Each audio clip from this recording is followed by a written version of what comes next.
Yeah, so it's all part of life. It's good to be direct because sometimes when you're not direct, people use it against you, right? But there are also circumstances where you need to be indirect, when the intention is good and you're not trying to hurt the person's feeling, so you want to carry the person along. So you go the extra mile to rub the person's emotion, all right. And I do a lot of that.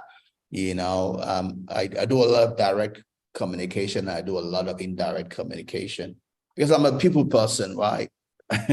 I'll be talk about the little you know of me, What do you think? Oh, very much. I get to do a lot of indirect communication, rub people's ego, make them happy, But when it comes to business, also, I say the way it is, I'm not going to bullshit you. I'm going to tell you exactly what it is, go straight to the point. But if your intention is good, I'm not going to hurt you, I'm going to do it in a way that you're not hurt. But if your intention is bad, there is a temptation inside of me to want to hurt you, but I also have to not lose who I am, right? That's being gentle as a dove. Be as wise as a serpent, but be as gentle as a dove. Address life issue, but don't lose who you are, right? Never lose your character, never lose your person, while addressing life issues, May God continue to give us wisdom. Amen. Amen. So talking about, direct and indirect communication, typically when you're writing, it's best because you don't know where the writing will go. There are two ways of writing, right? Typically when you write official letters, you're expected to go direct, right? When you're writing an official letter, you go direct to the point. That's the way I was trained by my English teacher in secondary school. And I still leave it, Somehow I think I love my English teacher in school because I do a lot of things that she taught me to do, right? When you're writing an official letter, you go direct. You don't start beating around the bush, right? When I'm writing an unofficial letter, a friendly letter, yes, you first of all say, how are you? How are you doing? This. Then you go to what you really want to write, But there's a midpoint also, right? When you're writing an email, you could put a bit of indirect in email depending on the relationship you have with the person. I mean, if you don't have any relationship, you're supposed to go direct. Just write direct. Because if you start beating about the bush, the person won't read past that. You say, this guy's not serious, But if you have a relationship, then that relationship could flow into your official writing, But when things are official, typically you're expected to go direct to the point. When it's your friend, if you go direct, the person will say, what's wrong with this person, right? Your friendship comes to bear because you are rubbing on the person's emotion when you're writing, right? So talking about different styles of communication, depending on the circumstance.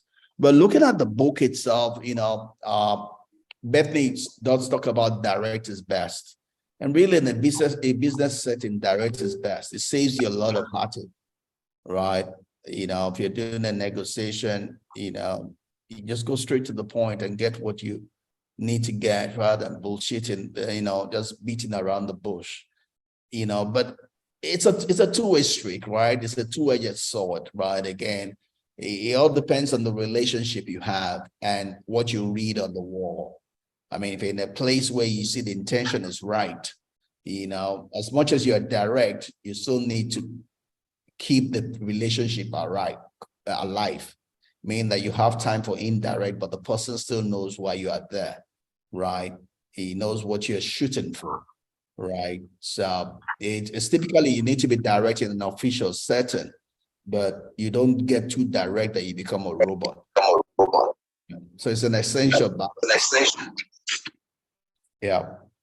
So she says that I mean, this is direct reading from the book. She says that it just goes to show that the things that I, as a layperson, so she was talking about doing some business negotiations.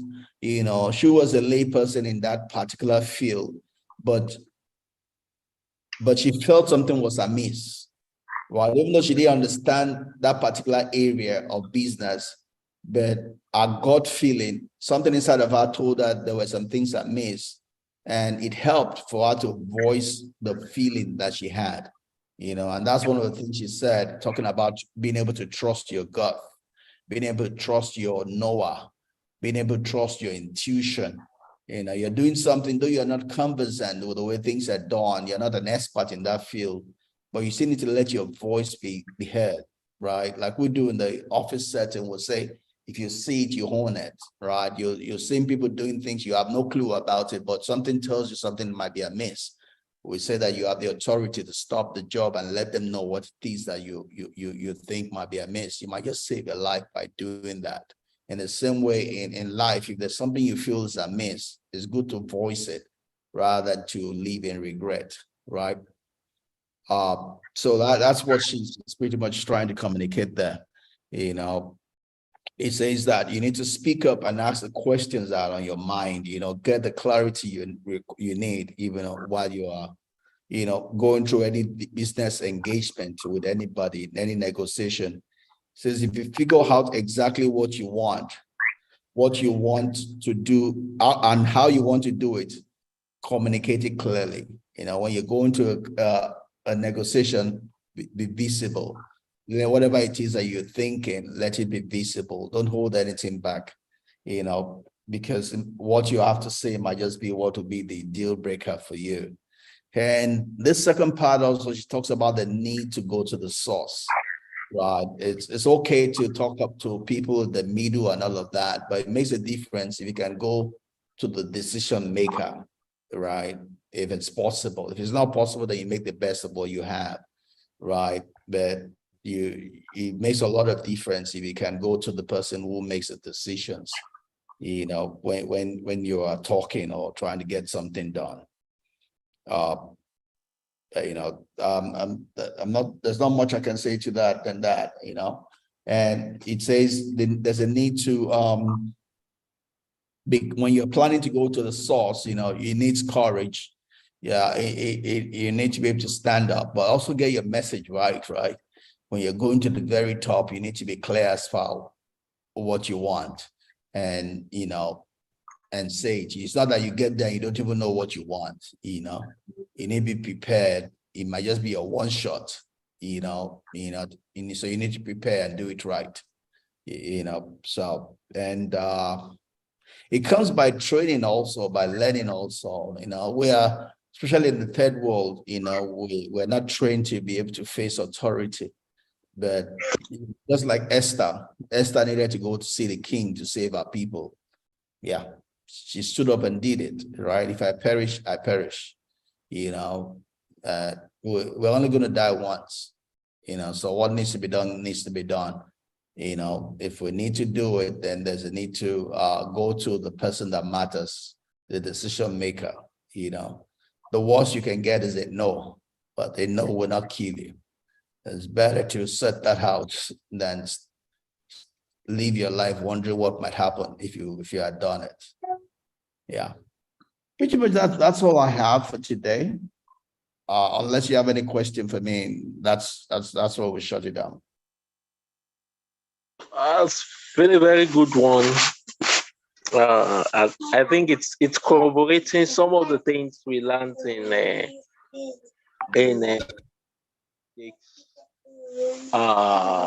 don't drop the mic. Don't drop the mic. Yes. Great. Yes. It does. Yes.